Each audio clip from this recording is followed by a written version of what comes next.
live.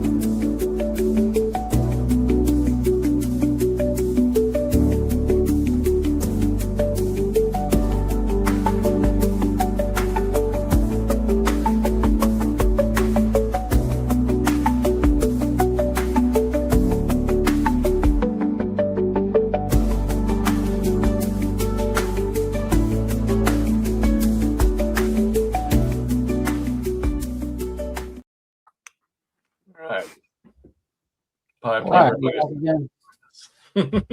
back again.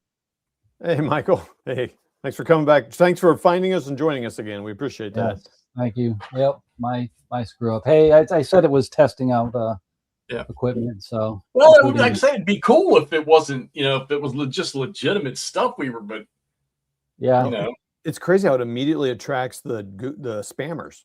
Yeah. I mean, that's why StreamYard's doing it. I mean, it does help. I mean, it would help a lot of channels. It's not attracting the right people for us. So yeah, I know. It's going on. I'm actually glad you tried it, because I didn't know because the last time I did that, I put gaming as a category, and I don't normally do that. And I thought, oh, that's what did it, because I was getting kids on there. At first, I looked up, and when we started, we had 7, and then it went to 8, and then all of a sudden we got those 5 or 6 posts, and I flipped up, I hovered over the eyeball to see what channels, and Ross's channel had about 12 of them. Yeah, yeah, that's a little much. Yeah, that's okay. And so if you're joining us, we're just doing a little impromptu stuff. Charles, thanks for jumping over and joining us here from the crazy balls there. Now it's our own known set of crazy balls. Yeah, but exactly. Just hanging out. I think you're just gonna play a little casino. We're gonna talk a little bulge game. Like I said, I'm gonna have to leave some point early to go do some car work stuff. But all right. There. Yeah, no, just kind of hanging out, testing equipment, and like I said, me testing out, making a stream, and hey, I stumbled into the same problem that Wardrobe did, so I feel honored. Well, right, and I mean, I'm glad to see what caused it, so that's good. All right, groovy. So, anyways, yeah, testing out some new equipment. It's not working out so well. I may need to sometime invest in a industrial strength computer for out here and doing live streams with video and kind of that kind of fun stuff, because I got a nice pan zoom camera here and I can't really use it because the software just takes up too much horsepower on the 16 gig machine. I'm like, geez. Well, do you need a new machine, or can you just dump some more memory into it? Nah, it's maxed out. The machine's maxed out. 16 gigs, yeah, that's old. That's old. 6-7 years ago, that was the state of the art. Now it's old. So, anyways, I may do that, but no, I've got casino up. Hopefully, everybody saw. I put out a video yesterday. Yeah, yesterday. I finally got that all edited and put out there. Kind of give an introduction to it. Beautiful maps. You can see one up here. See it up here, I should say. With all the units like those on casino maps. Yeah. These are really cool. And I was looking for a photo for tonight, and I found this one, and in the background, and I'm looking at this, and I'm looking at the map, and I'm like, wow, this is like pretty damn close. That is. The lighting on that one right now is not doing it justice, but that map is freaking gorgeous. Oh yeah. Richard, cheer. Buddy. Say hello. There's 11 of y'all out there. Say hello so we know who's observing us. Yeah. Say hi. So anyways, I wanted to get this on here because I know somebody wanted to play this. Not necessarily on camera right now, but somebody was interested in playing Panzer Grenadier at some point. He still is. I know he still is because I chit-chatted with him a little bit last night about it. But he's got this big to-do miniature thing that he's been doing all this work for, and then he's going to start what's today's date, the 18th. 3 days he starts that paint challenge, so I know him and Brian are prepped for that. And I know he's got a week off coming, but I ain't gonna lie to you, I told him last night, you probably need to sleep for a week, because I think he said what did Todd say, he put in 90 hours this work week? He's doing 90 hours this week. Yeah. Jeez. That's insanity. I just 8 hours a day at work. He's a young dude. That timeline of work. Well, now Ray, I'll tell you, Camp and I want to start doing something on Thursdays. That was, if we haven't started yet, that's on me. So he picked up the ball tonight just to do something off the wall. But I don't know. We'll see how things go. I got to get through the month of February, man, with this 911 turnover. And I got hit today with I got an appointment set yesterday for today, a meeting. They're going to map all of our schools. What's that mean? Yeah, they got all the rooms and stuff in all the schools in the entire county. Oh, wow. The education is, and it has to tie into our 911 mapping system. So I had a meeting day. We were going to do that when I first started with the county, but we were going to buy the camera and do it all ourselves. But that was a big undertaking. So now I got four different things to plug into this new 911 system, and I don't have the answers yet. I'm waiting for one particular answer on something before I can start pushing the buttons for everything else, and I'm waiting on that one answer, and I haven't got it yet. So once that happens, I figure about the middle of January, I'm going to be going just hog nuts. Oh my! Yeah. So I don't have any help, so it's all me. That's pretty aggressive to actually map out the buildings, the inside of the buildings. Yeah. And all the dispatchers will be able to see it, on their computers. So. Toll, how you doing? Brian or Michael Sher, how are you, sir? Ray, greetings. Brian Gash, greetings. Danny.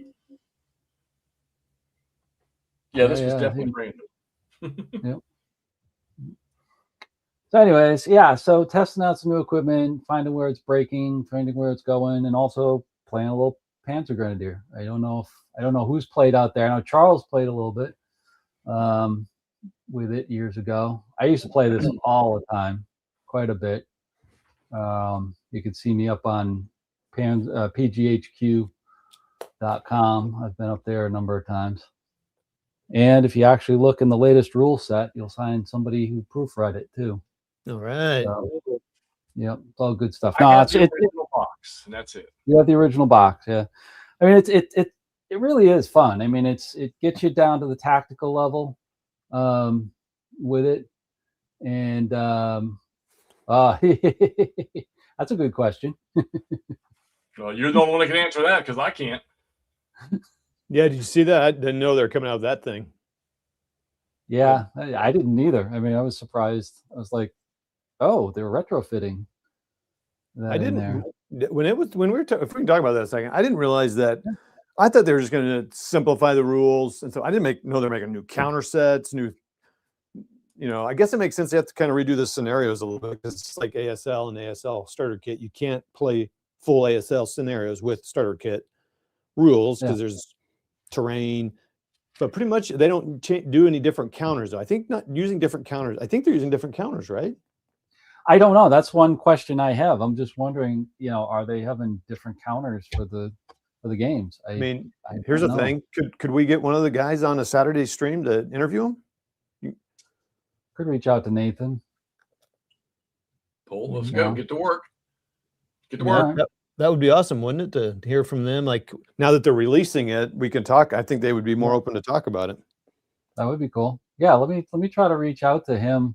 I also know I noticed one of the developers. I know one of the developers there. I'm not sure he's a streaming guy, but I can see about Nathan. He's always on Consim World answering questions and on Board Game Geek answering questions. That'd be cool. So we can reach out and figure it out and see what's going on with it. Yeah, I'd be interested. I mean, I'm kind of interested, seeing as they're retrofitting it back. Of course, they're not going way back. If you notice, it said in there they're stopping with just Twin Peaks, and even there, it's just going to be Cedar Mountain retrofitted because South Mountain's being redone with Gleam of Bayonets too. Yeah, so. And I think that's okay. I mean, I don't think the simple people are going to necessarily want to play everything. I mean, can it be a replacement for ASL? I mean, is it at that level? I mean, or is it a what? A replacement for ASL? Yeah, I mean, is it at the level of ASL? The starter kit? What are you talking about? Oh, the Panzer Grenadier. Oh gosh, man, we were talking about GBACW. I'm sorry. Oops. Wait, Did you really think we were talking about We Panzer just switched Grenadier? gears. We just went. Yeah, That is hilarious. Like, what are you talking about? that's bad. I need a vacation. Wow. The answer is to both yes. So yes, you can replace GVHCW with Panzer Grenadier. Loving it, Brian. Love it. It's my new favorite SCS system. Wait, which one? Paul Blau. Oh Victory no, in the West yeah, Texas. mine too. Love it. However, No, yeah. Oh, go ahead. No, that's all right. Go ahead. No, I was going to say to answer your question though, I wouldn't say it's a replacement to SL or any of the other tactical games. It's just another tactical game. And Yeah, actually, and really, I don't mean replace. I mean, is it along the same lines? I mean, scale wise or like that? no, scale it's up. Think more like Panzer Leader and Panzer Blitz, the old Avalon Hill stuff. Because these are all platoons, if I Platoons, not squads. Okay. Yeah. if I pull one of these counters here, you can see this is it's backwards here, but it's a platoon No, it's good to us. of unit. Remember, when And it's backwards to you, it's proper to us. Oh, is it? Okay. Yeah. Where'd I have him? Oh, I had him over here. The difference is, you got platoons, but then you've got these leaders. You see these leaders here, like this major. That's really your command. So Right. remember with Panzer Leader, Panzer Blitz, there was really no command. You could just move stuff all over the place the way you wanted to. This changes that by using leaders to control your command. So like when I get started here with this, I'm going to be activating either a leader like the major, who's going to then activate all his lieutenants and captains around him, or I may activate a captain and ordering lieutenants and so forth and so on. And that allows you to get multiple units going at the same time. The other thing is that individual. Oh yeah, go ahead. Let me put you in. He's trying to make it. There you go. Yeah. Thank you. The other thing is individual units themselves can't engage the enemy. In other words, they can't move forward towards the Germans over here without a leader's orders. So if they are picked to do something, they can still do something. They just can't go attack the Germans. They could recover, or they could move someplace else, away from the Germans, but they can't attack. So Brian, I don't like. For me, yes, victory weights might be that those 3 games might be a challenge, and don't get me wrong. Once again, I'm not mocking Mark Simonich's stuff because it's awesome. But if you told me, Jeff, Fall Blau or one of those games, I'm taking Fall Blau. Just me. These other guys would probably take one of the Simonich games. No, I'm gonna try that. I mean, watching your videos on that, Jeff, you got me hooked and interested. So it may be under the Christmas tree this year. We'll see. Well, and Todd's been a little pumped about that game he played right there. So yeah, the Simonich games, I was all in for those. Sorry, we're kind of moving away from this Panzer Grenadier thing. I was really in on the Simonich games because it was able to do a lot of stuff with a lot of great research, lots of really, I felt like it was very historical. You know what I mean? Like, I felt very confident in his design. It's well done. Zachbon's cool, fewer counters. I just have really moved to, I want more variability. Victory Awaits is way simpler. It's like, I feel like that system there is like easier than SCS. And Simonich he's got a lot of chrome, but so does Fall Blau. Fall Blau's got a lot of chrome. Yeah. What I like, I mean, I've only played Ardennes 44 a little bit, but what I like about this one, it feel like it's a little simpler than the Ardennes 44, and I like the variability of the strength value. I think that's just kind of a fun. I just like that. It's just I still haven't put my finger on what it is about the Simonich game, and maybe this will come to light a little later on here. First, we're all still hanging out, where I'm going to bring up this thing about the Battle of the Bulge. But I think the Zachbon thing kind of throws me off because for some reason it's one of those things that I may not pay attention to. But Fall overall is just, to me, it's a lot more. I mean, so I played what I played: Ardennes 44, France 40. I still love. I played Ukraine 43, which I still have that. I kept that. I still have the Normandy one. I haven't played it yet. I still have Salerno over there. I think it's Salerno, whatever it is, which actually turned out to be kind of fun. But years ago, or a few years back, I played the SPI Typhoon one, and I didn't really enjoy it, but I think I chose a wrong scenario. And then I played the Kharkov battles, was okay, didn't really jump all over me, which is the same thing as Fall Blau. It's the exact system. And then I played Fall Blau recently, and I was like, oh, maybe I was just approaching this wrong. So, Brian, the game has A, B, and C strengths on certain units like Panzer regiments and the motorized infantry regiments, sort of like a quality rating. And then you have these chits that you draw that'll have a strength number written either for A. Here you go. Todd's going to show you one right now. Yeah, I don't know if you'll be able to see it, but let me, Let me embiggen. I did. I got you. All right. Okay. So you'll draw these randomly from a cup. When the units go to go into combat, you'll draw that strength randomly, so you don't know what you're getting. So, I mean, you could have a freaking elite Panzer regiment with an A rating, which most all the German units like that do, goes into combat. You draw that chit, and he's only got a strength of 6. And when there's a potential to have a strength of 13 or 14.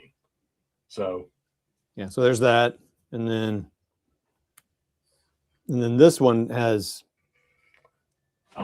3 steps. So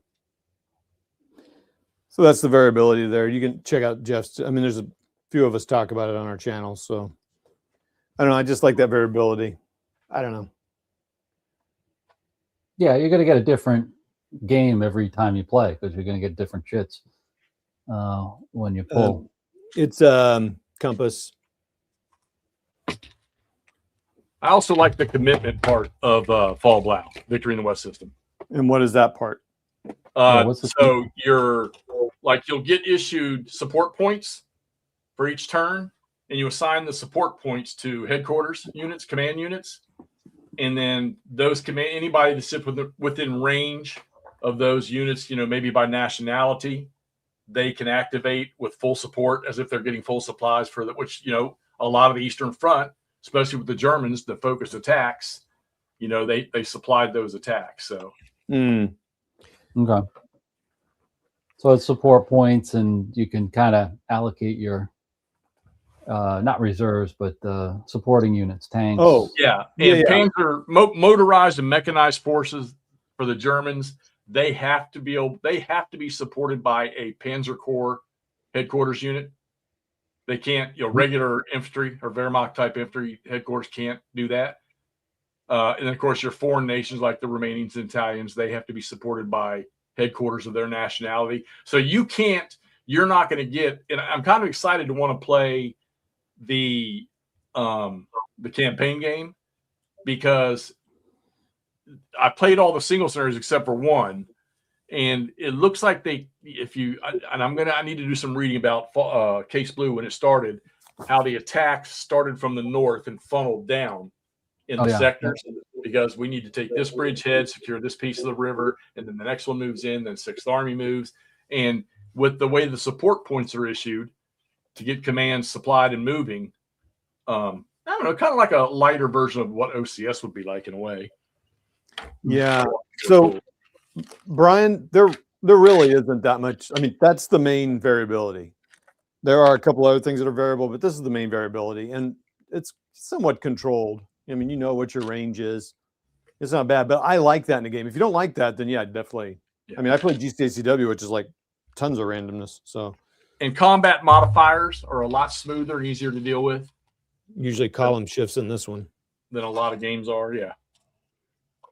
Yeah, and what was the other thing? Oh, did you already say about the battalions? Yeah, the support is just a bunch of tank counters that you move around, which is there's not that many in this particular one, and so it's nice to be able to allocate. Like I can put all my tanks in one attack if I wanted to, but yeah. Hey, there's Rossi. Yep, Ross is talking to us from DC over the river. You should go visit him. I ain't going anywhere near DC. You lost your mind. Yeah. Anyway, So hey, let me get started here a little bit. We'll get some gameplay in. all right. And I Sweet. get the technology going here. So, anyways, so real simple sequence of play, because it's basically I go, you go type of thing with a couple little twists. It's not chit pull or anything like that with this. First off, we start off with an initiative, which I already rolled when you guys were talking here. Basically a 1d6 for each side. Americans got a 5, Germans got a 2.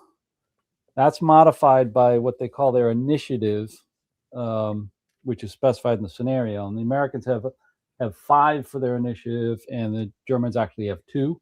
So actually, the total initiative for this turn is going to be 10 for the Americans and 4 for the Germans, which means the Americans go first.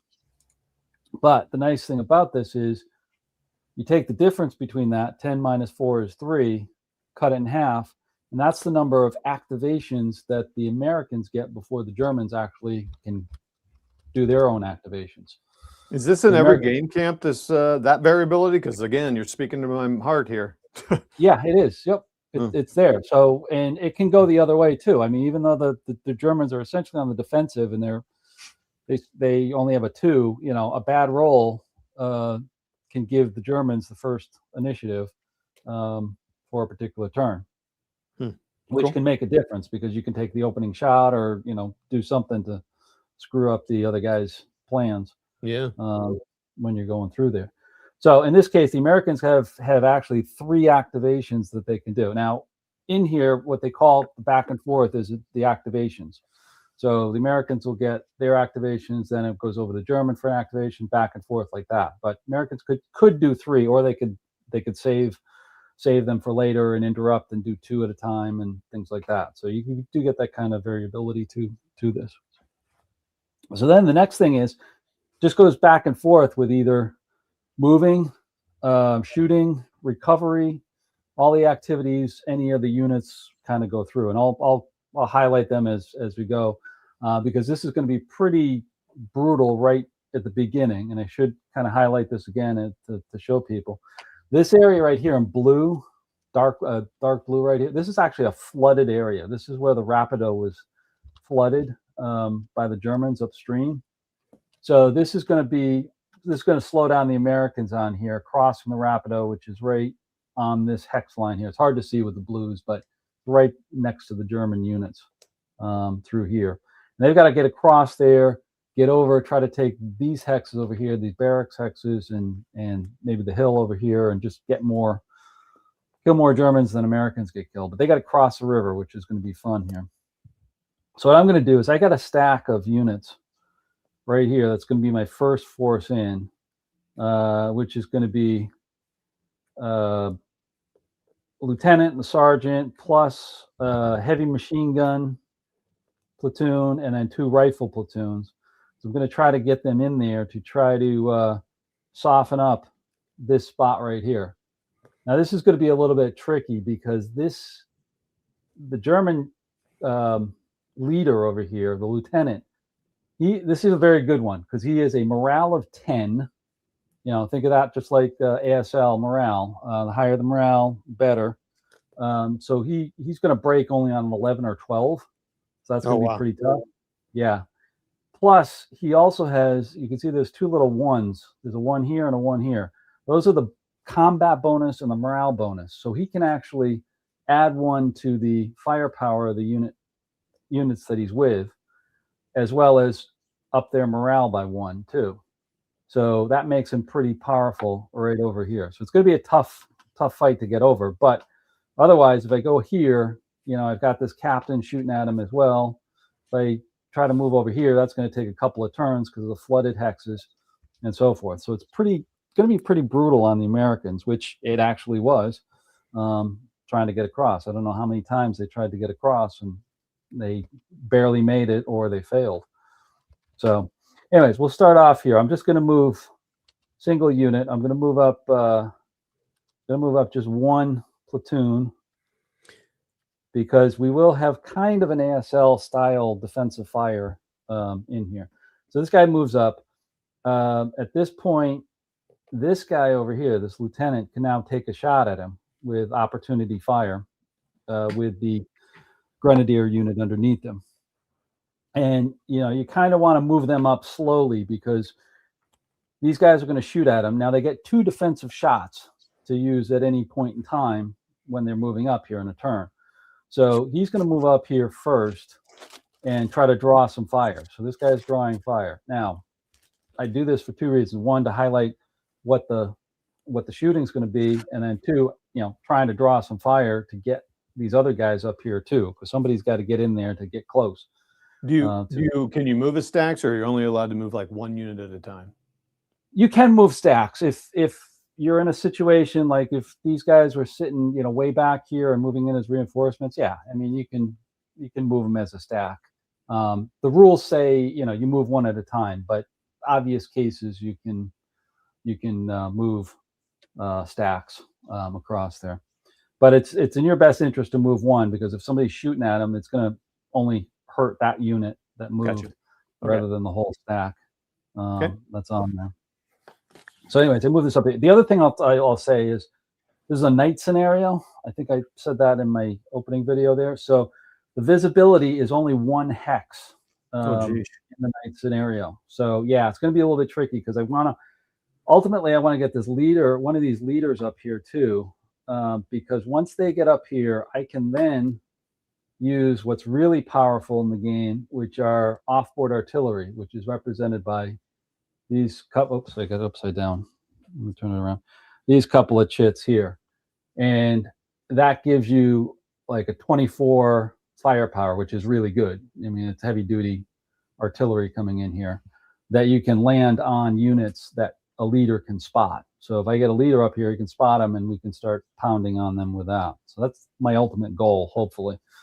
Try to get this opened up so they can break through over there. So, well, I was hoping, but technology is not working in my favor. I was hoping to show some of the charts that are on here too, because it's a little bit different. Let me see if I can do this. Combat charts are a little bit different if you look at it. So you know your ASL charts, you know, very similar. You got your numbers across the top, your dice rolls down the side, and your firepowers are ranged across here. Now, these are one I created myself just to fill in all the blanks and actually compact this into 1 page rather than the 5 or 6 that are in the game itself. But you also notice the distribution of the damage is, you know, dashes are nothing, of course. It's all normalized to the bell curve of a 2d6 dice roll. So 7s are really not going to do much for you unless you get high firepower. You can see a 7 here doesn't really do any damage until you get up to like a 22 or more firepower. That's interesting. So it's beneficial at the top and the bottom of the chart. Exactly. Yep.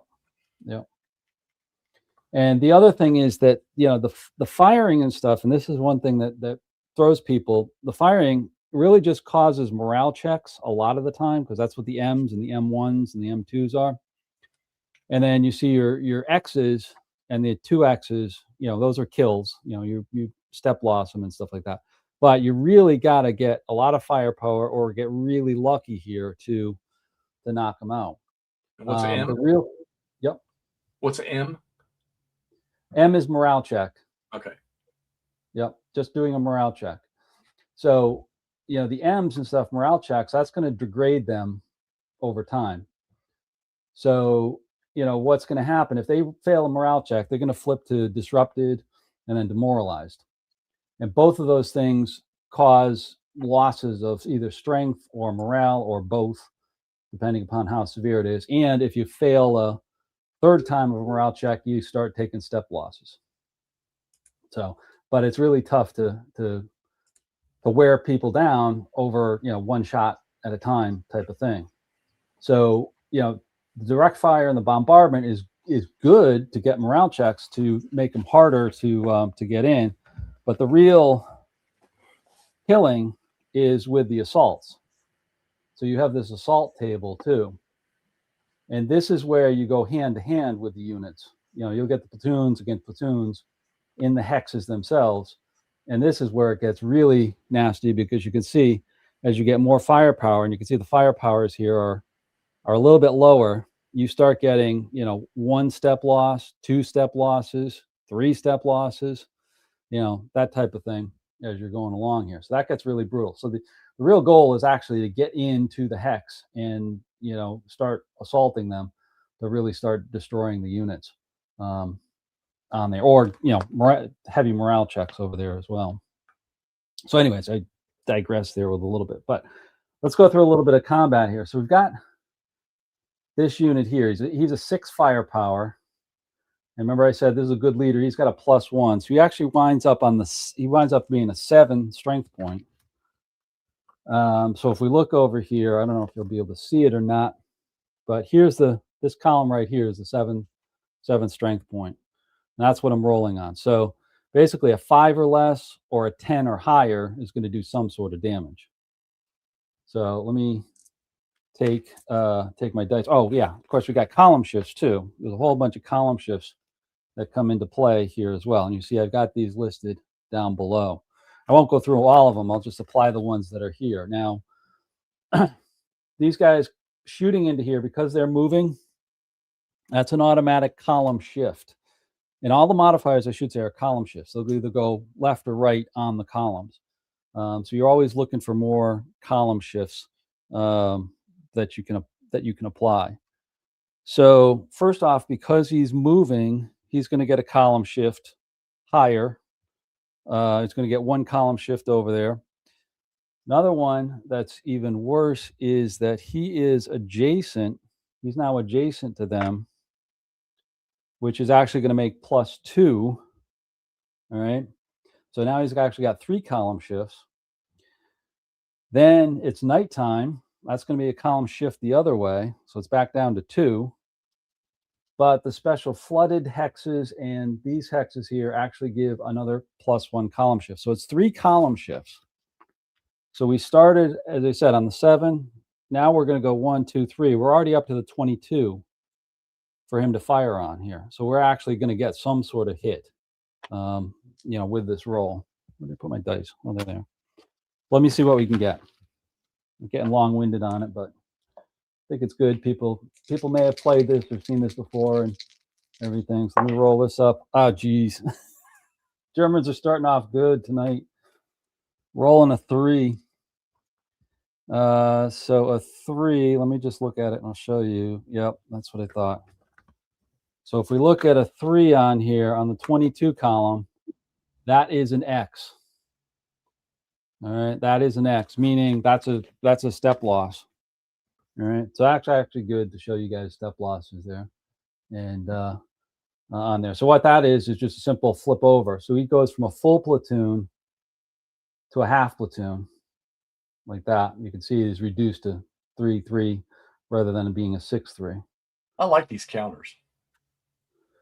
Yeah, counters are nice. The vehicle ones are pretty good because they're actual top-down looking vehicles. So there's an M4 right there for you.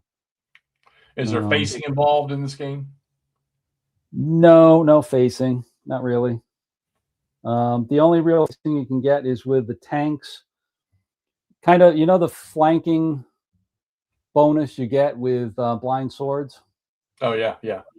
Same type of principle applies here. Oh, so okay. If you get one shot coming one way and another shot coming 2 hexes away, that'll get a flank bonus. That's it. That's it. So let me see here. I got to remember here because he is reduced, and he's also got to take a morale check too. Forgot about that. Let me just do that. Yeah, morale check. So his morale is actually an 8. That's scenario specific, so that's another little variability to it. But he passes. He rolls a 4, so he's okay. But he does take a step loss. Now, the thing is, that unit has fired his first opportunity fire. All right. So I'm going to place on a couple of these. They have these move fired markers. You could use whatever you want. Sometimes I use the bingo chips type of things there, but I'm putting 2 of these on here to signify that he's fired once. Now I'll take one of those off once he fires again, and that means he's done. So once he fires twice, he's done. So another reason why I moved the stack up here, because now I'm going to do it again with the second unit. This time I'll bring in the sergeant with him, see if he can make it. So the sergeant and another platoon move in here too. So now he's taking a second opportunity shot. So much like, ASL, where you've got your defensive fire and your subsequent fire and so forth. Same thing as here, except you're just limited to 2. There's no checking for different things and things like that. So I'm going to take off one of the counters. He's going to take a second shot. Let's see what he gets. It's going to be the same thing, essentially, on the 22 column. This time he rolls a 7. So with a 7 on the 22 is just a morale check. And now this only applies to the unit, not to the half unit anymore. So we'll just roll the morale check. Rolls a 3. He's fine. Or actually, sorry, there's a sergeant there. Sergeant's fine because he's a 9. And now I got to roll for the unit, which is an 8. And the sergeant doesn't have any bonus. So it's just a straight 8. And he rolls an 8. So he's good. All right. So that unit made it in. The first unit took the fire, and now the second unit, made it in okay. And now he's done. He's that hex is done. So now the real trick, using a little strategy, if I can get these counters to go properly, is now I've got this lieutenant back here, my good lieutenant with the combat bonus right here, and the heavy machine gun are just going to waltz in there without taking any fire because these guys shot at them already. All right. But they can't do anything else because they moved that turn. So they're done. All right. And they're moved in there. All right. But that accomplished a couple things for me. One, got me into this hex. I'm next to the river. So I'm going to try to cross here. I'm going to have to bring up my engineer, but we'll talk about that later. But this also gets me next to him, so I could potentially shoot at him the next turn. Or what I'm about to do, because I've got 2 more activations, I'm going to pull out some of these babies, and I'm right next to him, and I can see him. So I can actually drop a couple of heavy artillery rounds on him. And I think I'm going to take both of them because I can combine these 2 as well and make a 48 strength point firepower on this particular unit right here. All right. And this is your offboard artillery. It's pretty simple. Oops. Oh, hold on. I done broke something. I'll get it in a second. Give me 1 second here. That's okay. I'll check out the chat. Oh, no, we'll just go solo. Go ahead. There you go. Okay. So I'm going to drop these 224 firepowers on them for the second activation. Now, this is a completely separate activation, but remember, I've got 3 of them. I've had 3 of them to play with here. So now this is going to be off board, and there's another chart for this. Looks very similar to the direct fire, but there's a bombardment fire over here. And again, I'm going to look up 48, which puts me way over here on this column, which I'm going to get some sort of damage to him because everything's a hit over here. Question for you. What's that? There's a question for you. Oh, well, sort of a question. Yeah. You're exactly on it. You're doing company maneuvers. Your maneuver unit is the company, and you're assaulting with the individual platoons on there. So yes, that's what you're pretty much doing when you're doing this. So, all right. So I'm dropping some heavy duty artillery. These are probably 155s or something like that on top of them. Now let me just look here. I don't think he's not in something. I just got to check for nighttime if that applies to offboard artillery. Friendly fire. No. Where's night? Oh yeah, night does apply. So they will get a 1 column shift down for nighttime, but everything else I think is okay. They're not no, there's no artillery there. Yeah, so it's actually going to be on the 30 to 40 column chart on here. Still pretty good. It's still going to do some sort of damage. Let's see what he gets. He rolls a he rolled a 3. Sorry. So 3, that's going to be an X. Damn, getting some good rolls. That's going to be an X. That means that's a direct hit on this guy, the Germans. He's going to take a step loss. But also, too, you'll like this one, Jeff. We've got to do a leader check, much like we do in Great Battles. Oh, okay. All right. And the leader check is going to be, let me just double check this here. Leader check. Yes. Roll 2d6. Need to roll a 2, or a 3. If you roll a natural 2, he's lost, but because he's lost, there's a step loss in the hex. That's a -1 to it. So a 2 or a 3 will eliminate that leader. He rolled a 6, so he's okay. And that can be pretty devastating because if I rolled a 3 or a 2 on that, that would have knocked out that really good leader. All right, but they do need to do morale checks now. So the leader himself, yeah, he's good. He's a 10. That's pretty much he's pretty much all set. Now the other guy here, he's now reduced, so his morale drops a little bit. He's now a 7 morale, but the leader helps him for a +1 to make him 8. So an 8 or less, he'll be okay. Oh, you rolled an 11. Great. That's great. Couldn't have scripted this better. So he fails. He fails. And he failed pretty bad, too, because he failed 3 more than what he was supposed to have. So he was an 8 that I was rolling on. So he rolled an 11. That's +3. So if he had just failed with like a 9 or something, he would have been disrupted, which is the first level of morale.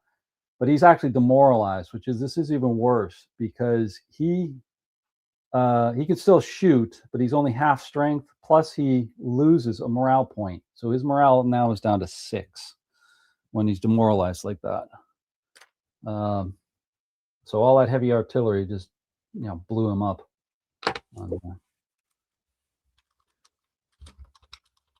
Now we've got one more thing to go through here, which is the little bit of the dangerous part for the Americans. Because I was right next door, this lieutenant was right next door to this, there is a chance of friendly fire. And what that means is if, where's my friendly fire roll? Here it is. If I roll a 2d6 and I roll a 5 or less, he's going to get attacked with the same firepower. So let me see. Couldn't have scripted it better. I rolled a 5. So he gets friendly fire. So what that means is he's going to get attacked, the same thing, same column, and he is going to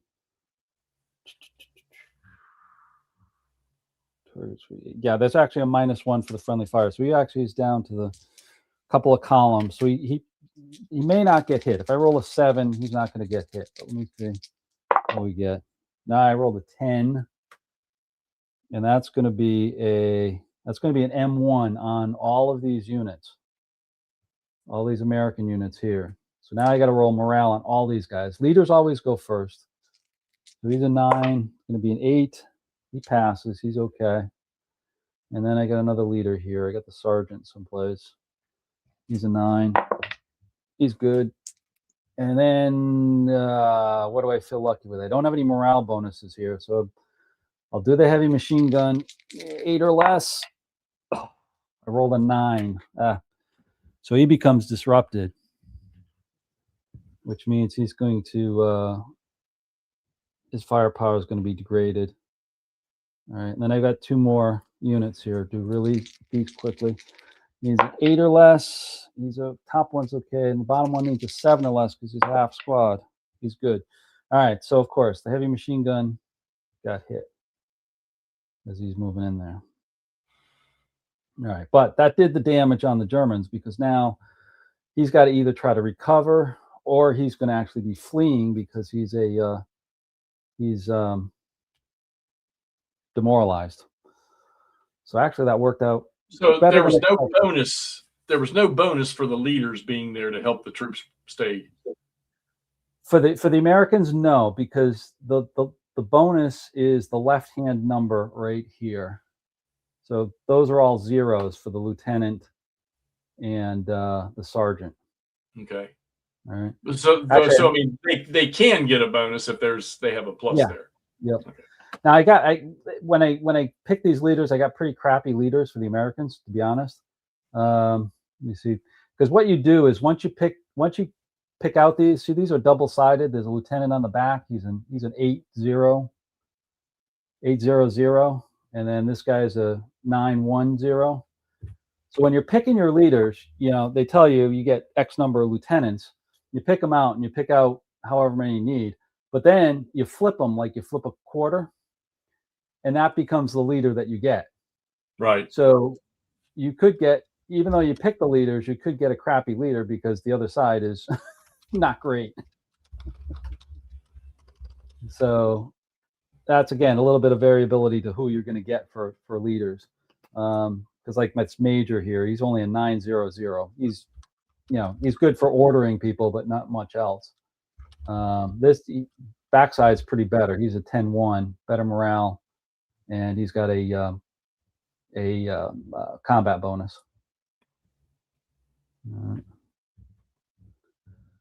All right, so that was pretty good. Getting in there. So I've got one more activation I want, or I could bank it. That's the one thing that's nice about it. As the player that has multiple activations, you could save this for later and see what the Germans can do. I'm going to save it for later because this guy's done some pretty good damage, and we want to see what the Germans are going to do over here. So I got to put on my German helmet and figure out what they want to do. Now I think I do two things. I could try to reinforce. I could move him over to reinforce because I'm going to have to somehow reinforce him. Because I don't want to leave this open to go down to the barracks. So this guy's probably going to stay there. But what I could do is, well, I don't want to pull back yet. So I think what I will try to do is get this captain to activate just the Grenadier. That's this top unit right here. And he's going to tell him to, well, I should say, he's going to activate him to move, and then he's also going to activate, oh, no, he can't. That's right. He's already fired. What am I thinking? Come on. He's going to activate him to go into this hex over here. So he's just going to move over here like that. Now he can't shoot at him because he was moving. So that's kind of the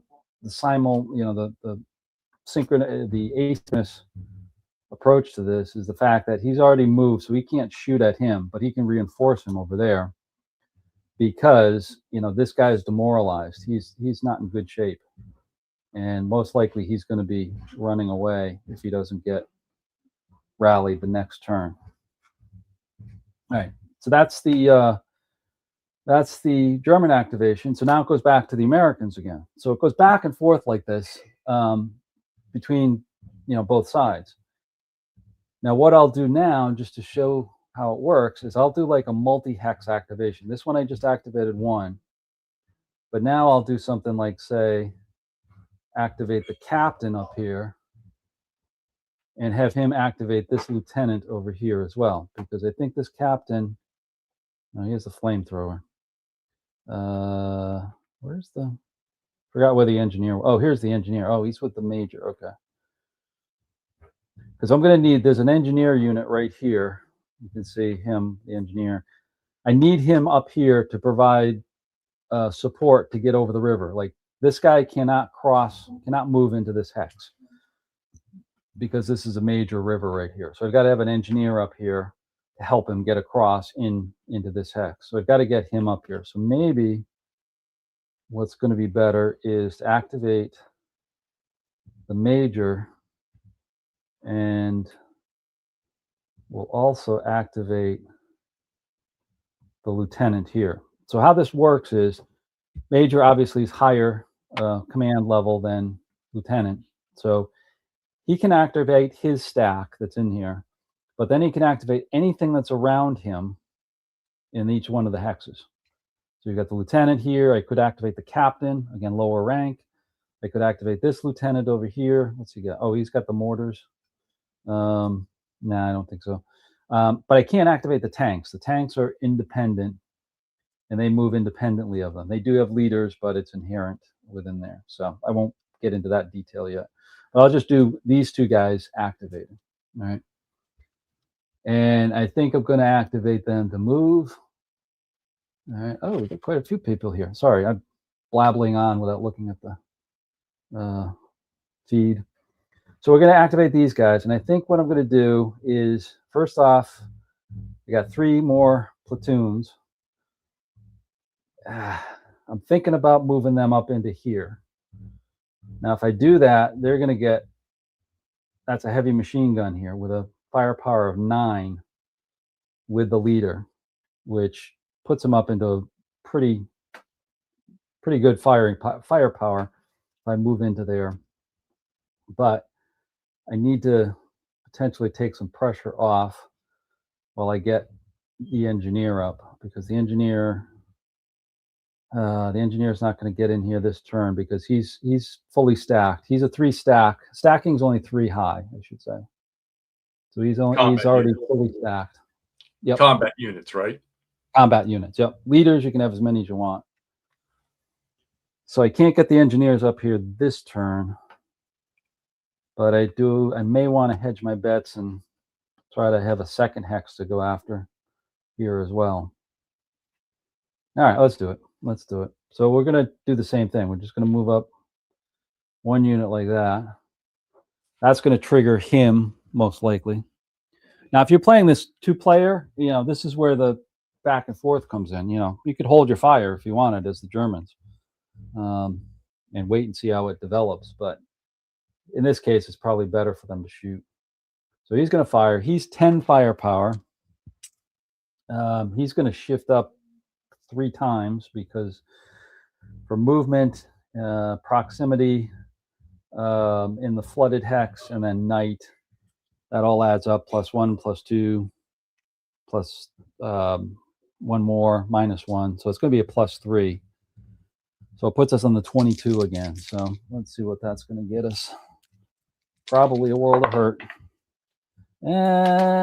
Probably he rolls a 4. Germans roll a 4. So that's going to be, oh, that's another X. Yep. That's on the 22. There's an X. So he's going to take a step loss. All right. And those are going to add up. Those count as victory points for the Germans. And then we got to do our morale check. Rolls a 6. He's good. So, taking the hits, but at least we're getting them up there. Yeah, let's do it again because I've got an idea. I'll move him up there. Again, another 22 shot. So you can see this moves along pretty good. Once you get knowing the charts and the shifts and what you want to do here. So he rolled a 6 on here, and it's an M1. So it's a morale check with a +1. His morale's an 8, so he needs a 7 or less. Rolls a 7. Okay. So he's in good shape. So he's done. There's no more shooting from them. So now, now it's interesting because I think what I'm going to do... All the units in the hex, is it combined fire, or do units shoot individually? You can combine them. No, you can combine them. So like this hex right here, next turn, they could combine for 9 strength points. Okay. And if you have a leader, that's another bonus of the leader. If they've got a combat bonus, they can actually string out a firing line, much like you can do with ASL. So let's just back up here a second. You've got this captain with a 1 right here. All right. He could, in theory, take these guys next door to them that just fired and combined with his hex. All right. So he could use all of these, this 9 and 6 over here, 15, plus his strength point there of 16 to fire out there. So that's why these combat bonuses not only add to the strength, but they can be very powerful to pull in other units to shoot that are next door to them. So I've seen stuff go up, very quickly. You get a couple of hexes with heavy machine guns and a couple of platoons in each of them. You're already up into the 22, 28 range, right, which is going to do some sort of damage to that unit. That's where you get the full company. Somebody was asking about the company, company maneuverability and such. That's where you get a lot of this in here, is when you're maneuvering them around as a full company. I'm gonna grab me something to drink. Right back. Yeah, no problem. Yeah, just musing along here. So hopefully people find this interesting, and even when I'm looking at this. Yeah, Robert, this is Casino. I just saw your question up here. What module is this? This is an older one, Casino. I think from 2011, 2012, somewhere in that. Probably one of the best looking maps of the series, in my opinion. You can check out my other video there that I did an intro last night, and I do a panoramic of this, and it's really good. So, and Nordic was on for a minute. Miroslav, hey, I saw your video on playing BAR there. You have stepped off the deep end, my friend. The deep end, indeed. So good luck with that. I'll be watching. So anyways, all right. So we got these guys in here. So now I think my trick is, remember, I activated both of these hexes right here, and the major hex has the engineers. I think I'm going to move them up, I think. And they're going to move 1 to there, because that's open ground. And then they should be able to go 2, 3 into here, because it's 1 + 1 for the flooded hex. These are flooded hexes. These blue, for anybody who missed it, these are flooded hexes. And get that engineer up there with them. So now he can provide support to get these guys across the river and try to assault. Okay. And I think I'm going to bring up the leader as well, because nobody else can shoot at him. So the leaders are going to be in good shape. I still have these guys moving to move. Nah, I'm not going to be dangerous up there, but I am going to get... Oh, I got a captain under there too. Okay, let's move the captain up. He can go 1, 2, 3, 4 into there. And then I think we're going to get them. Yeah, we're going to move the major up into here. Leave him there for now. All right, so those are all those guys moved. Making progress. This is better than I expected. I expected a lot more U.S. casualties. But that's good. Just move fired markers on them. So again, you can use, sometimes I use the clear ones just to make it easier. But I like these because they've got 2 colors. The orange for the Americans and the dark blue for the Germans. I know who's who underneath them. All right, so that's all the Americans. Move on to the Germans again. This is tricky.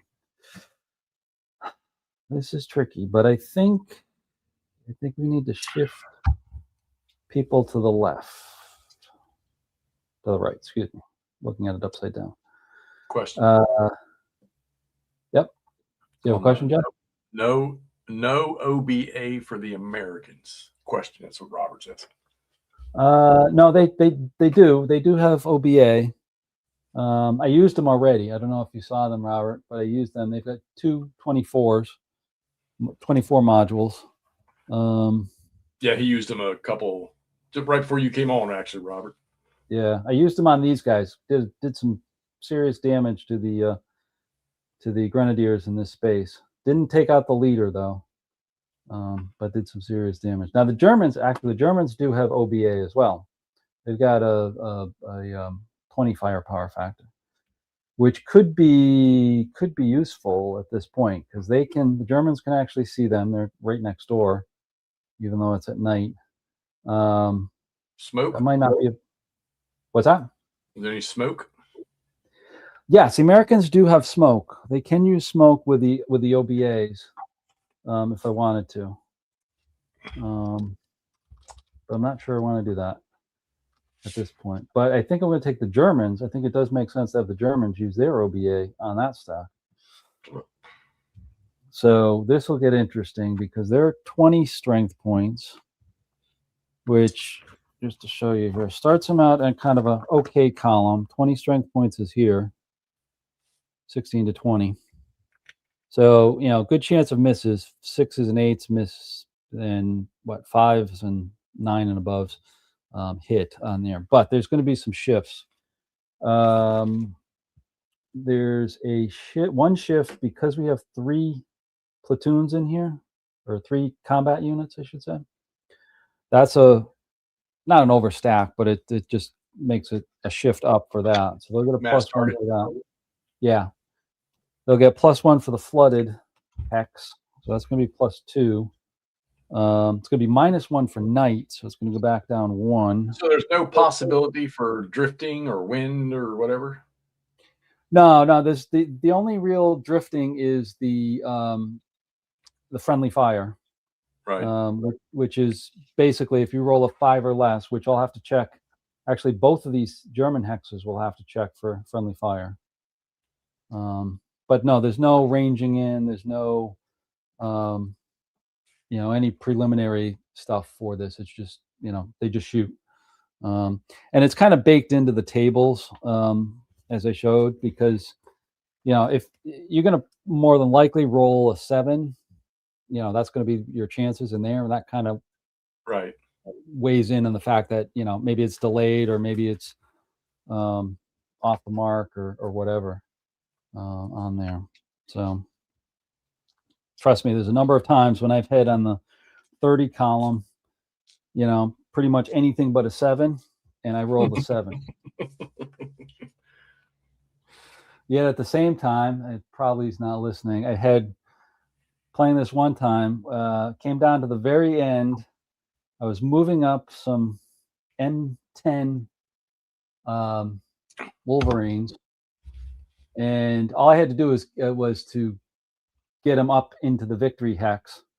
And my opponent brought down artillery on the M10s, hit them, and because the M10s are open topped, the typically an X will not destroy a tank on OBA, but because it's open top, it actually knocks it out. So he knocked it out, so he couldn't get to the victory points. All right, very last turn of the game. You got a couple more questions there. Any drift for paratroopers? And is there friendly fire on every shot? No. Only when you have units next to each other do you get friendly fire. So in my case here, these guys are next to it. But if we weren't playing at night and there was better line of sight, this guy could potentially spot. This guy potentially could spot this lieutenant back here and fire the OBA over here. Then there'd be no friendly fire because all of these are American units that are around him.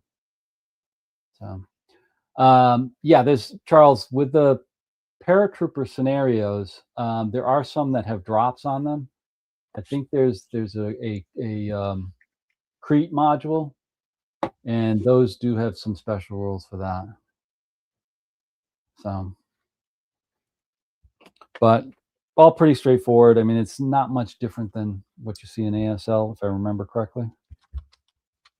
All right, so let's see what's going on with this guy. So she's going to be 20 with a +1, so that puts him on the 21 to 29 column. All right, So 6 or 7s are misses, but anything else will do something. Ooh, ooh, ooh, another good roll. He rolls a 2.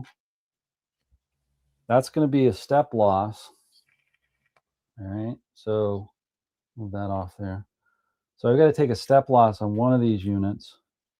It's not going to be the engineers. It'll probably be my, took it off camera here, but my 2nd infantry, the infantry taking the hit. But now I've got to do leader checks. I've got 2 leaders, because I got 2 leaders in there. I've got to do 2 leader checks. So the captain will be first. He's okay. He rolls a 7, and the lieutenant rolls a 6. So they're good. Now they got to do morale checks. So 8 for the captain. Ugh, he fails. He actually demoralizes. Not good. That's not good. And the lieutenant is an 8 as well. He rolls a 7. He's good. All right. Now there's no. Oops, he's up there. There's no help for those units in there. So we'll do the engineers. He rolls a 9, of course. So he's disrupted. And then we've got the 2 other units, which are 7s. First one rolls a 9. Second one rolls a 7. So one more disrupted. So OBA for the, oops, not that guy. OBA for the Germans really did a good job. But now we got to see if there's any friendly fire. Start with these guys, the guys that are already have problems over here. 5 or less will be a hit. They roll a 5. Okay, we've got another shot on them. So pretty much the same thing, except it's friendly fire. So it just, with all the shifts, I won't go through all of them. It'll be on the 20 column again. Let's see if it hits. 6, that's going to be a miss. All right. The other guy here, the captain, they roll a 9, so he's okay. All right. That's pretty easy to do. Oh yeah, yeah. So they're all set. They're all set. Where's? Oh, here it is. He's done over there.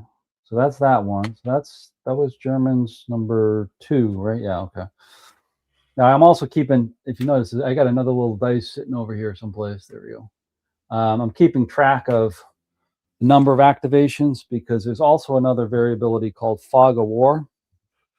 That after each side gets three activations, you start rolling 3 dice. And if you roll above a 15, because it's night, then the turn ends, just ends right there. So after each activation, we'll start rolling for that to see if the turn ends. Otherwise, it keeps going until everybody's played out, and has done something, or both sides pass and end the turn. So you pretty much do get a chance with everything, but there is a chance that you'll be cut short again, which I've had happened to me many times. Just when I have a good attack going, roll the fog of war and the turn ends. That's kind of tough luck for you. All right, so we're on to the American turn again. Gonna need some help. I think I need to bring up the M4s back here. Where am I going to put him? Because he's completely stacked. I'd like to get him up to help support on them because their firepower, just to point this out too, with vehicles, a little bit different. You get the same combat factors over here, that 9 and 5. 9 is the strength and 5 is the range, by the way. I don't think I pointed out the range of 5 hexes. But then there's also those red numbers in the yellow square. Those are the anti-tank strength points. So there's 5 anti-tank strength points, which are, if you're shooting at another tank, that's what you would use. And they match up against the armor factor, which is that yellow number in the red square in front of the tank. And if this plus dice rolls is higher than your armor, then that actually destroys the tank. So you don't have to actually look at You don't have to go all, Panzer on it and have to look up shots and angles and things like that. It's just simple. Compare this, roll dice. Is it higher? Then it knocks out the tank, or flips it over to a lower step on there. So the armor is pretty straightforward, but it's very hard to master, particularly with the Americans, because the American armor is not that great. Particularly once you see some of the German units. Well, actually, I've got one over here. We've got a Stug sitting over here in the barracks, and you can see this is the Stug's number. And you can see their firepower is 6 with a range of 8, which right there is outgunning the M4s quite a bit right there. And their armor is slightly better, being a 4. Well, okay, wait. Okay, hold on. Yep. Those numbers at the bottom again. Yep. The numbers in black are for what? And the numbers in red are for what? The numbers in black are for infantry combat, just like I've been doing so far. Okay. Ones in red are anti-tank, when you're going armor versus armor. Okay. All right. So the black numbers, that's what I use on that direct fire table. That's this back over here at the top. Right. All right. The anti-tank ones, it's just a straight comparison. And what we do is I take the 6 over there, right, and compare it to the armor of the Americans. Let's say these two are shooting at each other. Okay. Take the 6, compare it to the armor of the Americans, and there's a difference of 3, right? The Americans is 3, and you got a firepower of 6. So that's going to be a +3 difference. That is used on a dice roll on the anti-tank chart. Right. Which is this right here. Very simple. It's just one column, numbers 2 to 9, 10 to 12, 13 plus. Roll 2 dice, add in that modifier I just told you, +3. If it falls with a 10 or greater, that's a step loss to the unit that you're shooting at. And then there's a morale check, of course, too. All right. If it's higher than 13, you just eliminate the target completely. You just completely blew out all the tanks. Pretty simple, with modifiers below it there.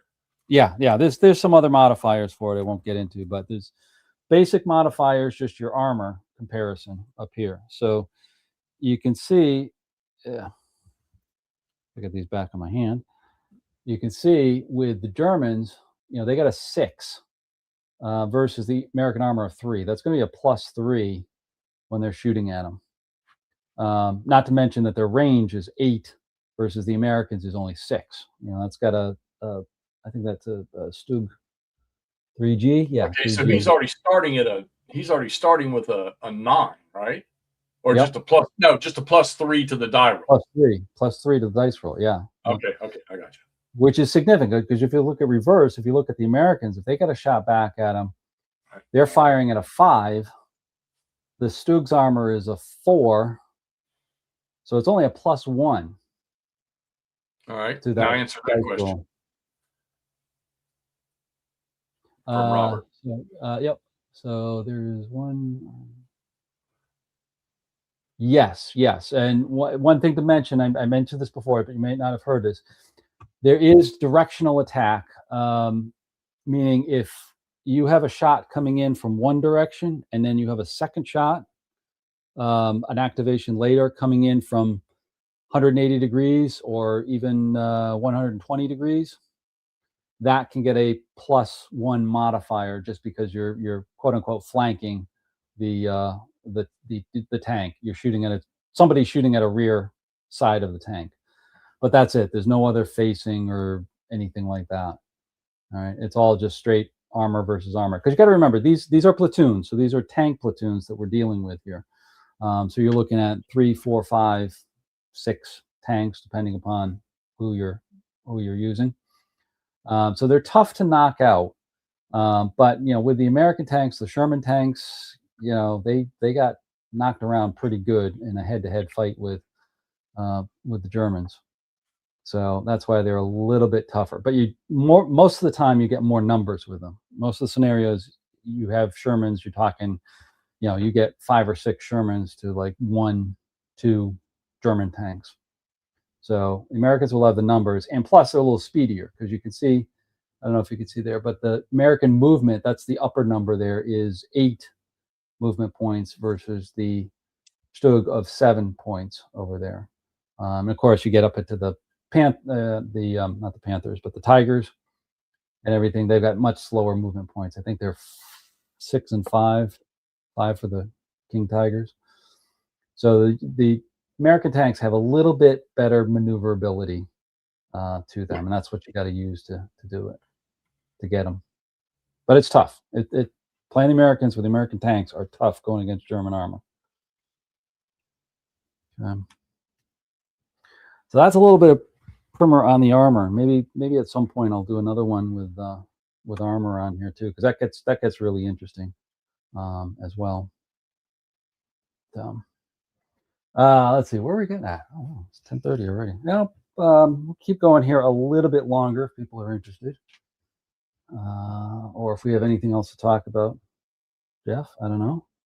I don't know. I'm debating whether or not maybe Saturday night. Are we going to do something Saturday night? Oh yeah, I was going to ask about that too. I'm up for it. I'm up for it. Okay, if yeah. Nobody else let wants me think about that tomorrow, and we'll because I do want to discuss some Battle of the Bulge stuff. So sure.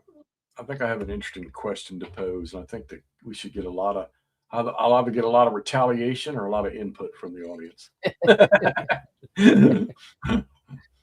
That would be good. No, that would be good, because then hopefully people could see Wardrobe's video as well with his wrap up. I'm interested to see.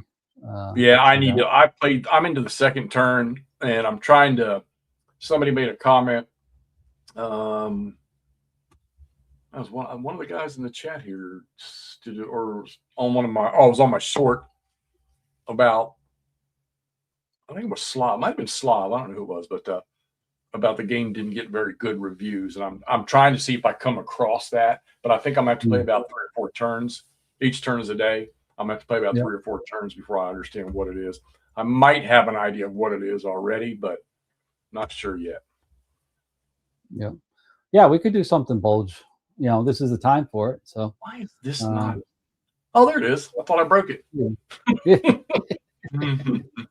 Yeah, it's that time of the year. I mean, everybody does this every year, but when I was sitting there setting that game up the other night, the question that I want to pose crossed my mind, and I think it's a very interesting question, to be honest with you. Yeah. And I did pose it to Todd McMurray last night, and we went around and around about it a little bit, but I think I want to pose it. And so maybe we'll do that Saturday night. Maybe we'll just maybe we'll chit chat about the Bulge and gaming a little bit. I know everybody and their brother does that, but I know we've done Gettysburg, and we've done some ACW stuff. I don't know if I think we've done a Bulge thing last year talking about the different games, but I think it's it's one of those battles where the topic could be endless. So yeah. I mean, because there's so much on there, and everybody plays it all at this time of the year. I've got what, 1, 2. Ashley, I don't know how many I've got. I've got 1. Well, not counting Panzer Grenadier. Yeah, I know I've got a bunch of them, but I really think the question I'm going to ask, and I'm itching to ask it, but I think I want to save it. No, wait. Yeah, wait. For the show. So yeah, wait for the show. I'm just thinking about it too as well to get something out. What do I want to do? No, I'll think about it. I'll try to get something interesting out too for it. I got to let's make it a Bulge theme. Yeah, I'll post that for Saturday night right after this. For this as well. Yeah. This is I tell you, Alan, this is interesting. And like I said, I've only got the first game. I didn't know anything about Panzer Grenadier, and the game just showed up from somebody in my mail one day. And I think I tried to get rid of it, and then McMurray started rambling on about it. I hadn't sold it. And then you and McMurray started this discussion, and then seeing you touch on some of this stuff. And I think what it is, I kept associating it with the Panzer, the current Panzer you're playing. Oh yeah. No. So, but I think this is giving me a different perspective. I'm glad I didn't let go of it. Yeah. So, yeah. No, we could do it. Yeah, if you want to get into it too. I mean, we can find a small one, and it does get pretty fun with it when you're playing it. Like it doesn't look like it's difficult. So no, it's not difficult with the rules. There are a few nuances here and there, but I think those have been worked out. And I think Charles had messaged me something about like the first set of rules was really tough, but it's been flushed out. It's on the 4th edition. You'll have to give me that. You'll have to give me that rule set. I don't have that. Yeah, we can find something. Yeah, just let me know which one you have so I know what scenarios you got. The first box. I have the first box. East front. They're east front stuff, right? Okay. All right, let me look around there for them, because some of them are good, some of them are bad, some of them are middle, but I'll find something there that can have everything in there as well, and not too much special rules and stuff, because that, like anything, special rules will get you. This one's got a bit of special rules, as I mentioned. You've got a lot of terrain special rules, like the flooding area here. I got mines that I'm not going after. There's stuff over here for the hills and stuff, which I'll get into as I get closer to them with everything. But it's not much. It's just remembering, okay, yeah, you got a +1 to your movement points to move into them, or it's a column shift over there. It's not really crazy stuff. So it's fun from a tactical perspective. It can be really fun. The thing I haven't shown yet and I haven't gotten into is when you get to the assaults, because that winds up being a lot like the close combat in Blind Swords. Really? Oh yeah, because you get in there. I mean, if I was, what can I show real quick? Let me just pick out something here. And Chuck, I think you're right, because I was just looking over at I just typed in a thing to bring up the direct fire chart, and it came right up at the PZG HQ site or whatever it was, and the charts were readily available for download. So maybe the rules were there too. Yeah. So let me just show this really with the assault, because I didn't really get into that here, and it probably won't within this turn, because these guys aren't going to move in here. But let's say these guys moved into the hex with this guy right here. And usually what I do if I'm playing like this, and the online has it too, there's boxes you can move off to, so you can line up these guys, because what's going to happen is these guys are going to kind of face off against each other when they move in, when they assault into the hex itself. So let's say the Americans, got into this hex with this leader and this unit right here. So what would happen is you'd have what's called the assault, where the Americans would total up their strength points, plus leader bonuses and all that stuff. And the Germans would do the same thing. And then each one of them would roll on the assault table right here.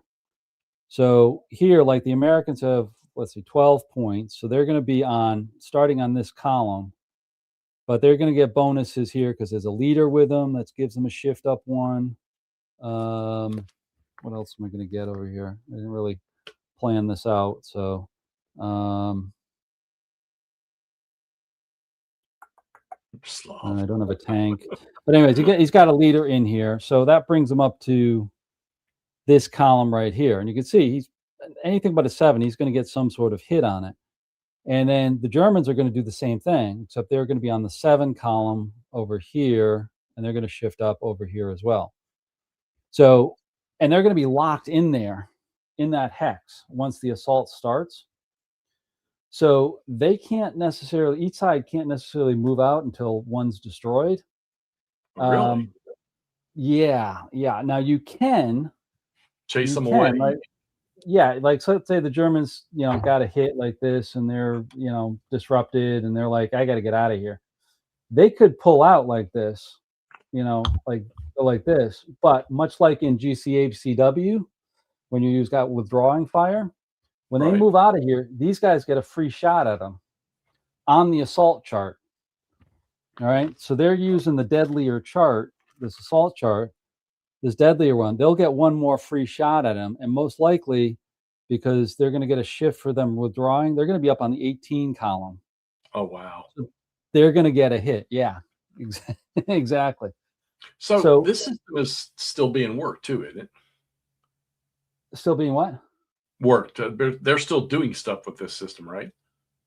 Yeah, it is. It is. They are. It's the production process on that is very particular. I'll leave it at that because we're on a public channel. But yeah, I got you. Yep, I got you. So that's the one thing. But there's so much out there, and there's a lot of duplication that the secondary markets are very good for picking up, and you're not missing a heck of a lot because you got the core rules there. So like your stuff with the Eastern Front, still very relevant because that's going to be the same Eastern Front that they've got on they're selling now there as well. So, but they're still doing stuff with it. It's just a slow production cycle. Right. You talking about Joey, like a claymation step by step, doing a video of each day and progression in the bulge using that would be kind of cool. Yeah, we're gonna do this bulge thing on Saturday night because I think I'm gonna probably piss a lot of people off, but I think I'm also gonna get some interesting responses to what I want to ask. So, and then I think it'll carry from there. Yeah. No, I think I'm really interested. Let me ask you this: you don't care what scale we do it at, right? So this could be anything bulge, or is operational? Anything at all. Operational, tactical, grand tactical. It doesn't matter. Anything. All right. Since we're so well versed on grand tactical now, we got to do some more of that too. Oh yeah. That's good to know, Adam. That's good to know. Yeah. I like Joe Yost. I'm waiting for him to. He was responding to me about Highway to the Reich and the newer rules. But from what I understand, somebody's posted some modified rules out there, which I need to get my hands on those things. Joe seems like a pretty good dude. So, yeah, I think there could be a lot of. This could be. I cleared off my puzzle table here behind me to start playing some starter kit. Oh yeah. Yep. Start going back through and refreshing myself, and then see if I have the gumption to move into the full. Which, Joey, I'm still considering what you were talking to me about with that, because it's be kind of stupid that I own everything ASL pretty much for core boxes and just won't touch it. And I'm sure I'm missing out on something, but. You mean this, Jeff? Yes, I love starter kit, man. Oh yeah, I've got Elst. I've got some add-on scenarios that some companies made. So I got my son started with this. I got him going. I got a few of them here. Which box is that? What's that? Which box is that? You got all four of them? I've got this is the first one. I've got 1, 2, 3. I did pick up the Japanese one. Yeah, that's. I've got it, and I played 2 scenarios in it. What a pain in the ass it is to play Japanese. Yeah, well, that's true of any game that throws a lot of special rules, because there is a Pacific version of actually Panzer Grenadier too, and that gets a little bit more complicated. Now, I'm not okay. So I played a couple of scenarios in like Lock and Load. I mean, not Lock and Load.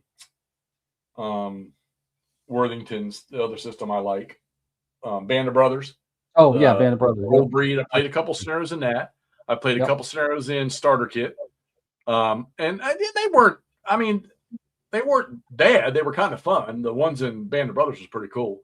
But I'm still not sold. I still want to give Mark Herman's Pacific, the big one. Oh yeah. I still want to give that thing a go eventually, but I've not really come across a game that just, in the Pacific, and I know there's some interesting stuff out there. I imagine some good Guadalcanal stuff would be good, or Saipan and Tinia, some good stuff out there, but I don't know. It just doesn't appeal to me as much as East Front. I'm sorry. Yeah. World War II, East Front's all there was in my book. So, yep. That's true. I mean, I hear that from a lot of people. It's kind of like the Pacific is it's kind of like there, I think because it was more of it was more of naval and air than it was of actually land combat. Well, I like attacking starter kit. I like starter kit. It is. I know there's a lot of good rules from ASL that I'm missing out on, but I mean, if I can take that, if I can grab that, and maybe eventually I can transition to ASL. So I know Todd really would like to see me playing that, but I don't know, man. I'm just I like the games of maneuver and stuff like that. Yeah. And of course, I love the RACW stuff, which we've got more to do. Oh, we yeah. need to finish up our Blind Swords game and move on.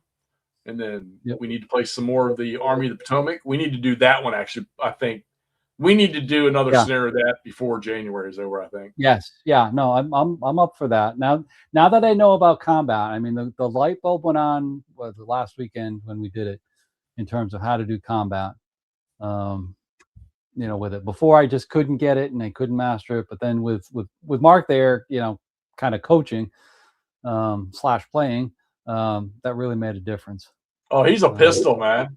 We're going to drag him back on again later. He's kind of fun you could tell that guy's a player. He's a game player too. He's not just a designer. He's a player, man. Oh yeah. Because he was just as excited as we were about us playing that game. So yep. No, that's good. That's good for a designer to do that, because I know there's some that kind of not walk away, but kind of like I'm kind of like spending so many hours on it, I don't want to see it anymore type of thing. But he still wants to get into it, even after all the design. So it's all good stuff. All good stuff. So there's so many of them. If you could reach out, you said, was it Nathaniel or Nathan? You said, who was it? Yeah, Nathaniel Mueller. Is that it? I can't remember. I know a number of Nathans. That's why I'm trying to remember the last name. But I've seen him on. I'll reach out and see what he says about getting on, talking about. Tie him down for a Saturday night or something. Exactly. I'll reach out. Another guy I noticed who was on there that I've played before, not in ACW, but with other stuff. His name was mentioned on there too. I can reach out to him too and see. I'm not sure he'd want to get on. He's not one to get on videos and stuff, but we'll see. See what we can do. That would be kind of cool. See what it's all about now that they've announced more stuff with it. Yeah. Let's address the. Let me see. Let's put us up here. Take your. Oh yeah, you can take the game. Yeah, there we go. Okay. You can take the game. Take the game down. I think I showed people enough, and let's discuss the. Okay, so you saw. I haven't seen it yet, but you saw a GMT update. Yes. Yep. And what is going on? What did I miss? Hold on here. Let me pull it up. It's. Let me see if I can get it up here. Hold on.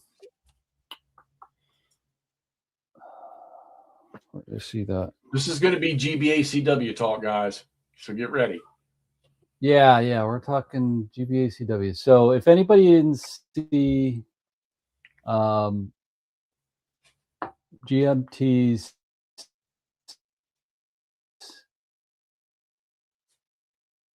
December front cover or front paragraph, I should say, talking about an update that's coming down for GBACW. Now everybody knows the simple rules are coming along here. Here we go. I got it. Let me see if I can. I got to come back and share my screen. Hold on. Chuck, you're going to get the simple rules for GBACW, and you're going to start playing. I see it coming. All right. So, okay, here we go. All right. So we're StreamYard. Okay. How do I share my screen here? Present. Share screen. There we go. Am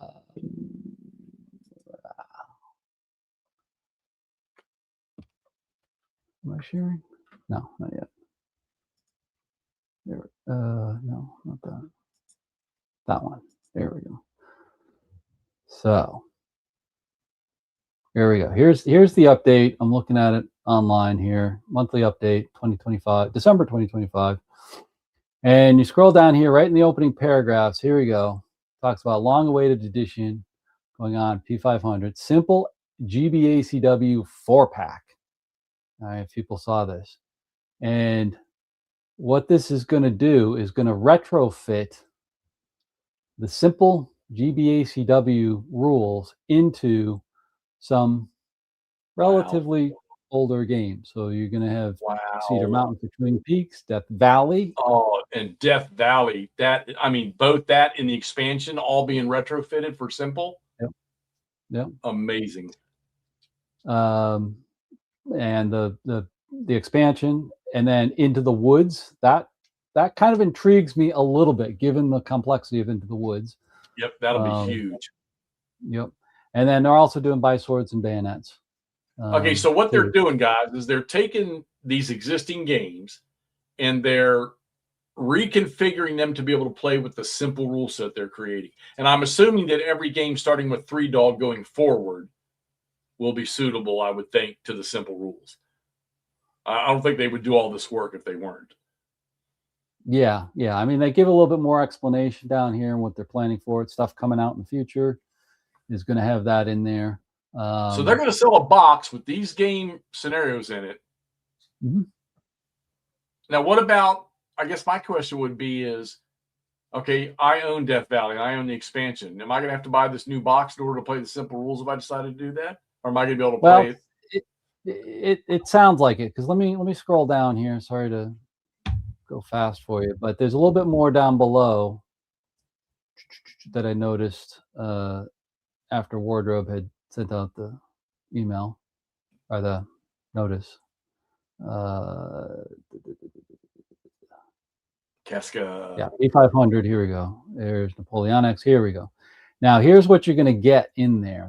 This is the important thing that I saw. So you're going to get another copy of the rule book that's coming out in 3 Dog. But then all of the scenario books are going to be rewritten for the simple rules.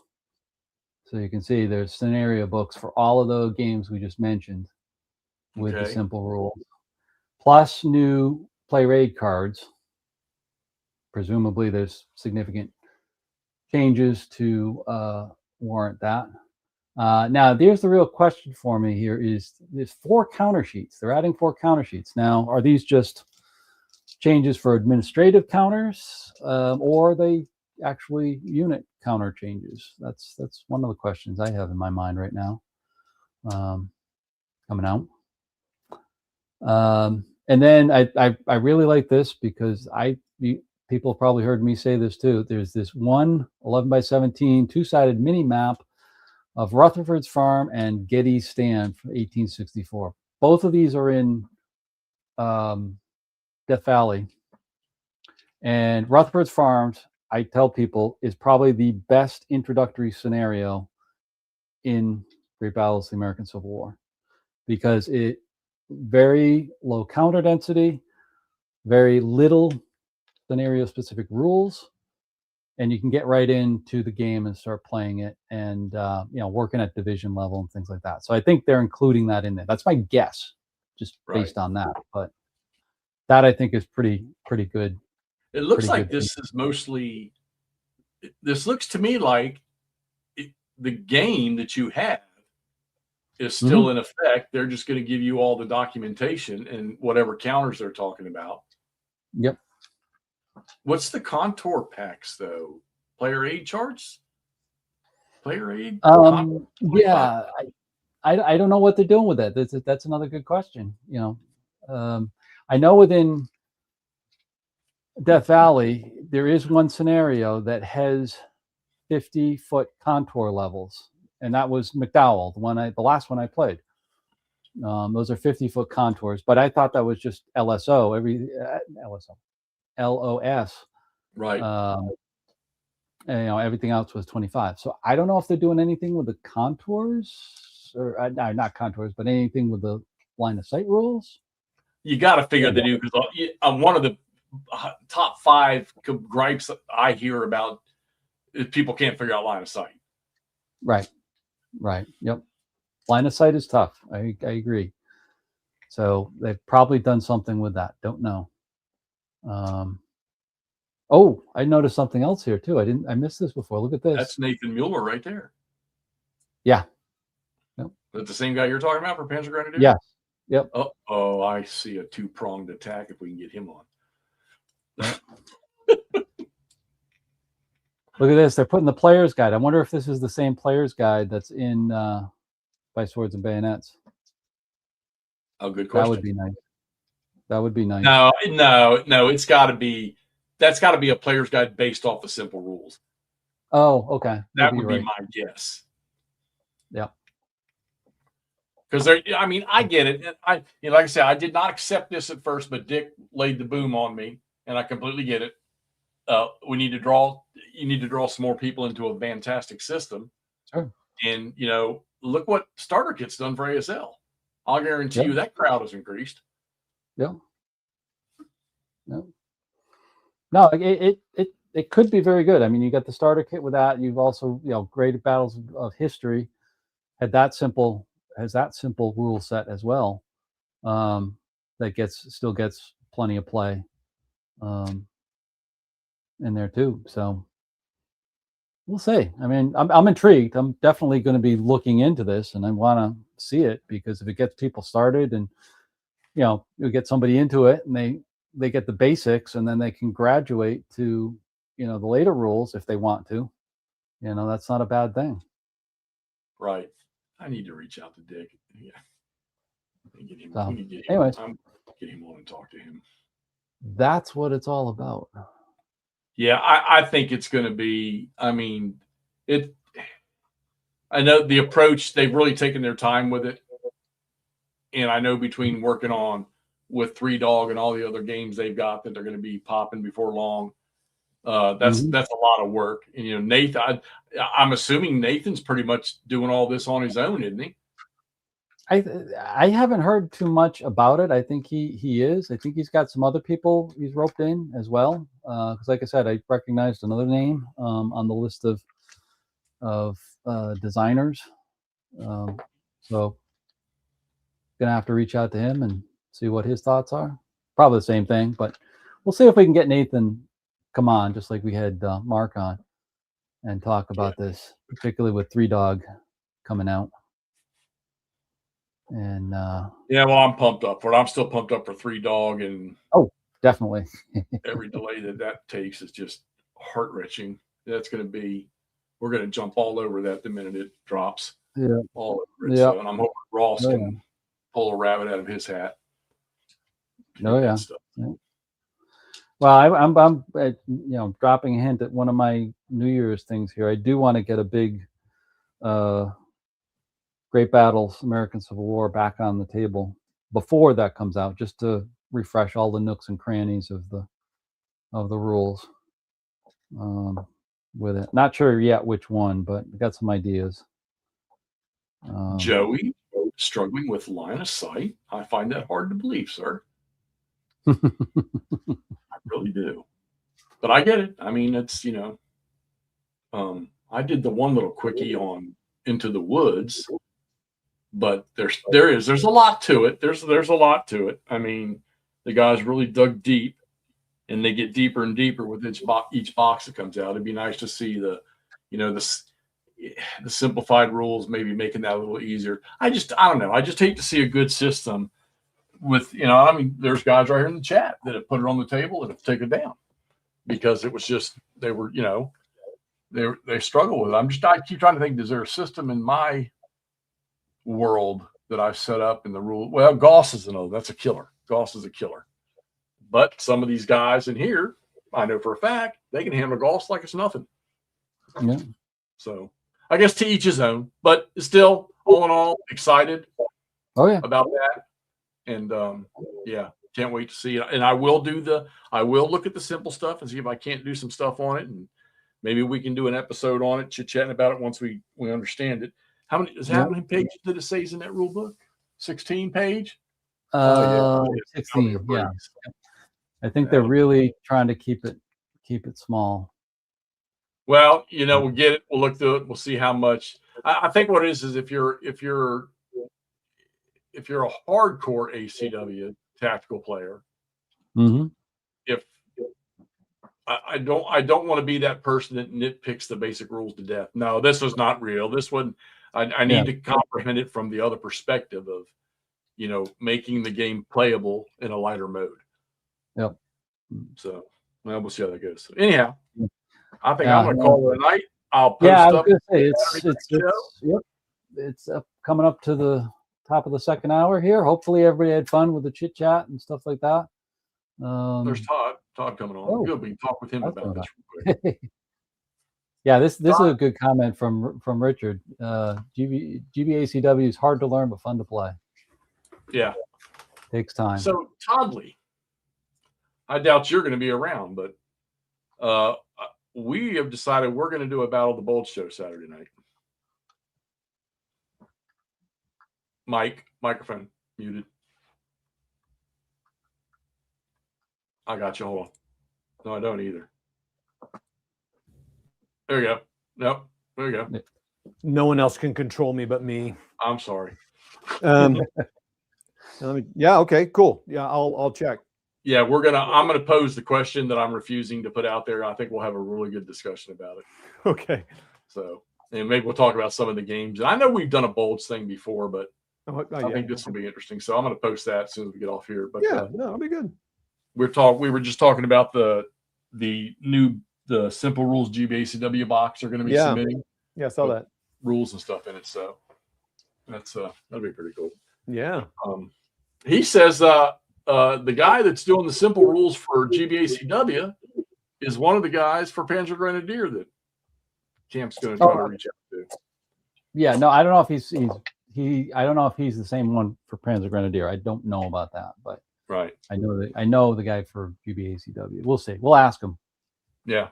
But, so we'll plug that in for Saturday night. I think we'll have a good go around with that. I mean, I already know how things go with us. We can have one question, and that question will lead into 2 hours worth of chit chat. So, did you take the hill in Casino? Did you take it? Not yet. No, we're still getting across the river. The Germans blasted the Americans with some off-board artillery here, but they're. Let me show you. Let me put this back up real quick. You buying it, Jeff? You're buying the whole thing now? All the modules? Yeah, you got them all. Got them all. I sent my letter to Santa Claus. Okay, cool. Yeah, we got these guys moved up. We got some engineers ready to go across the river, but they got disrupted, so we got to wait a little bit. Cool. So pose a question. We get across the river. That'll be the big thing. We can't take the hill. Yeah, it's like it's hard to cross the river under fire or something. Exactly. I'm going to ask Kev here. He's a the mountain scenario is good. Taking the Mastiff is oh really? I should do that one for that mountain. Yeah. Yep. It's the monastery, the Mastiff, where the monastery is, and there's a moderate sized scenario for that, which is pretty fun. It's difficult, I will say that. How many historical maps like that do they have? I don't remember. I think most of it's geoboard, right? It's mostly all geoboards. This is pretty much the only one that's historical like this with the detail that it gives. Yeah. Okay. Yeah, I didn't see very many. Thanks, Joey. No, most of it's geoboards. Okay. Anyhow. Awesome. Oh, spray on hair. This is just what I need. There'll be more video coming out. I'll finish these turns up and get some more video out and keep it posted. I'd like to get it done. I'll get some Wave of Terror stuff out too. So awesome. I'll shoot something this week, I'm sure. Like to get some Bulge stuff out here too, but we'll see. Now, I heard the Bulge game in Panzer Grenadier is actually one of their better ones. Yeah, Elsenborn Ridge is very good. That's the one where I got the M10 half track got blew up on the last turn by the off-board artillery. That's fun, or not. Oh, and that has winter boards as well. You actually have you get a choice of winter boards that have white colored. That's ground. Cool. Awesome. Somewhere along the line, we're going to have to do a Napoleonic show. That's my next game. That's my next playing with my local guy that played GCA DCW with. It's going to have to happen. Alan, do you even play any Napoleonic stuff? Yeah, that's going to be some of the stuff I want to get on the table, doing either some of the OSG stuff, Right. or I've got a number of stuff. I've also got the Joie de Gloire. I mentioned that to you. That's the glory that's right. in there. That's kind of fun. It's the same stuff. Yep, Charles. Yep, Nappy. What else do I have for that? Well, if you count Command and Colors, you got that in there too. It's one of the most complex implementations of that system. So it is. I've still got I'm in a league with that I've been in for a number of years. I get blasted every time. Yeah, I get blasted every time. So I think Todd had a cup of coffee with Commands and Colors. I don't even know if I had that. I think I had a glass of water in passing or something.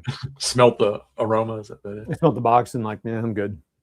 Well, yeah, you just learn to play it. You don't sticker everything because that takes longer to play the sticker than to play the game. Oh yeah. I asked him to make a spreadsheet of the games that he's bought and sold and then bought again, and he said Excel won't cover that much data. Yeah, no, it'll crash. There's too many lines, and I'm not going to invest in a SQL server, so I'm going to have to just deal with it. Yeah, that's hilarious, Jeff. I'm sorry, I didn't mean it. Oh, look at that. That's All interesting. right, so all y'all out there, I sent a message to Kev. He's probably out having a shindig. I see if he answers me or not. If not, maybe we can get him on Chit Chat Saturday night.